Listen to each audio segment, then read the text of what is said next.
मनुष्य प्रवृत्ती सर्वच आमच्या बापाचं. खरं जर पाहिलं तर प्राणी, पक्षी, कीटक सर्वांचाच या पृथ्वी तलावावर तुमच्या इतकाच हक्क आहे. आज घडीला जंगलं उद्ध्वस्त केली, त्यांचा निवारा गेला. मग आता शेतात ते यायला लागले तर तिकडून ओरड, शहरात शिरायला लागले तिकडून ओरड. त्यांनी जायचं कुठे? कीटकं पेस्टिसाईड मारून मारून त्या मित्रकिड्याचा अगदी सत्यानाश केला. ते मारून मोकळे झालात. आता रासायनिक खतं आणि रासायनिक फवारण्या करून करून त्या जमिनीचा सत्यानाश. मित्रकीड ती जमीन कोरून आणि इतर गोष्टी त्यातून साध्य व्हायच्या. व्हायरसचे जीवाणू जे असायचे ते मित्रकीड स्वतः संपवायची.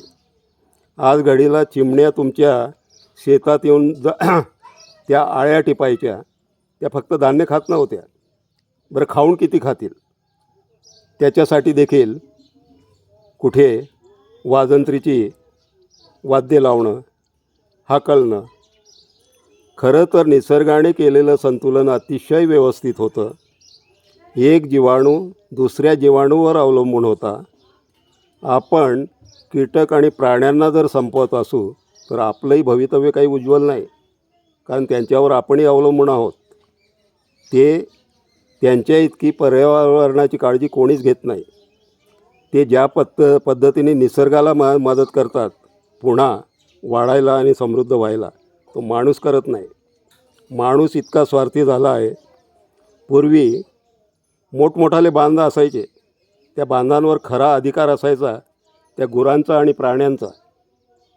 आज घडीला गुरं आणि प्राणी कमी करून टाकले, सर्व यंत्र केली. काय मिळतं आहे त्या जमिनीला त्यातून?